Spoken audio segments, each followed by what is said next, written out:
Nggak boleh ikut campur, ya nggak boleh. Karena yang namanya nasab itu yang tahu ya yang bersangkutan, yang tahu yang bersangkutan.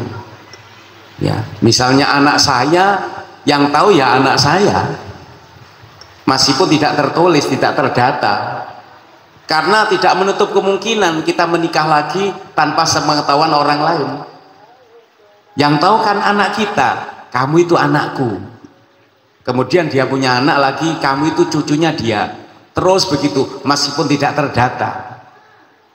Jangan sampai kita mengingkari seseorang yang benar-benar ada nasab kepada Nabi, apalagi mencemooh.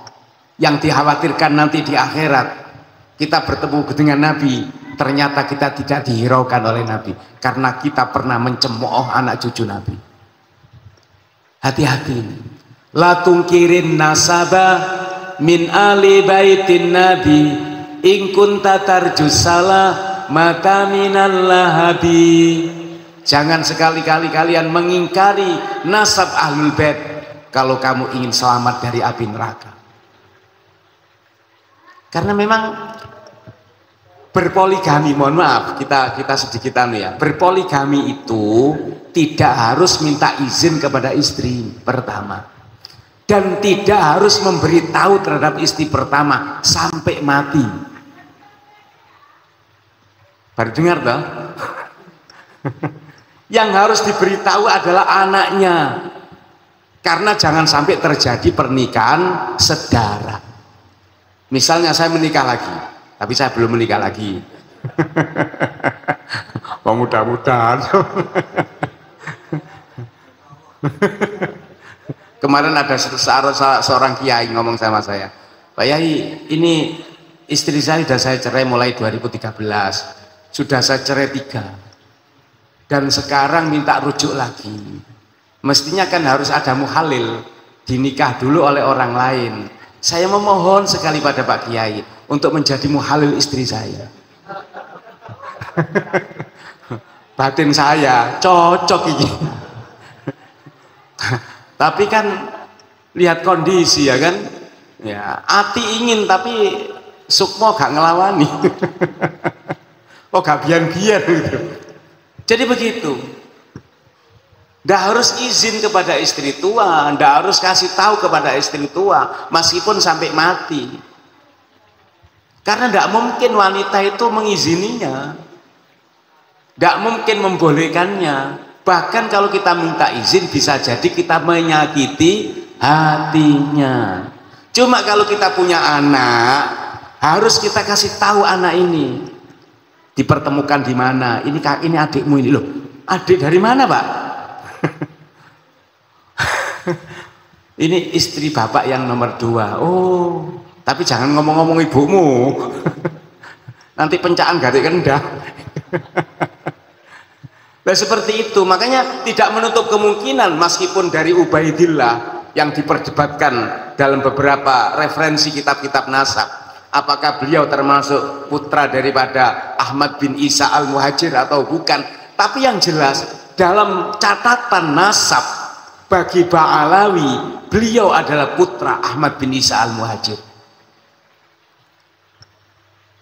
Makanya sangat saya sayangkan ketika kiai mana itu ya kan mengoreksi hal yang seperti itu. Tidak perlu, toh kalau keliru resikonya sendiri.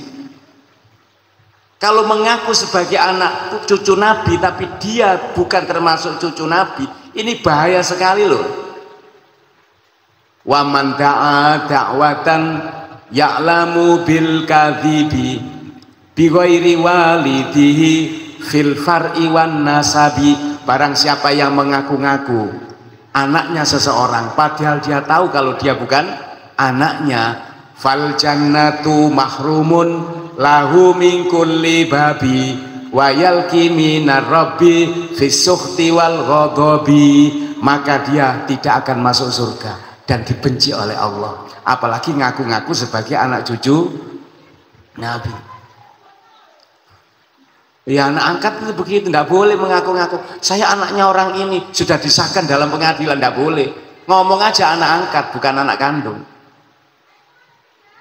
Kita diperintahkan untuk mencintai keluarga Nabi.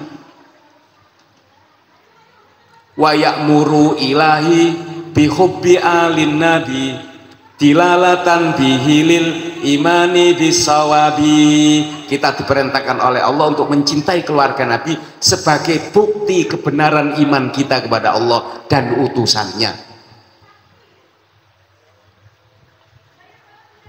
Wa man li alin nabi yubghiduhu fil qalbi fannaru wal jahimu ma'wahu ghaira raibi. Barang siapa yang benci, di dalam benak hatinya ada kebencian terhadap keluarga Nabi, maka dia pasti akan masuk ke dalam api neraka.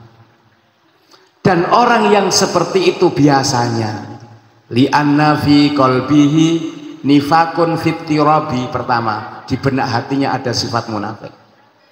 Yang kedua, auqanuhu fit dunya ya'ti bi ghairi abi, atau kelahirannya di dunia tanpa ada bapaknya yang jelas. Artinya orang yang benci dengan keluarga Nabi, yang pertama dia munafik.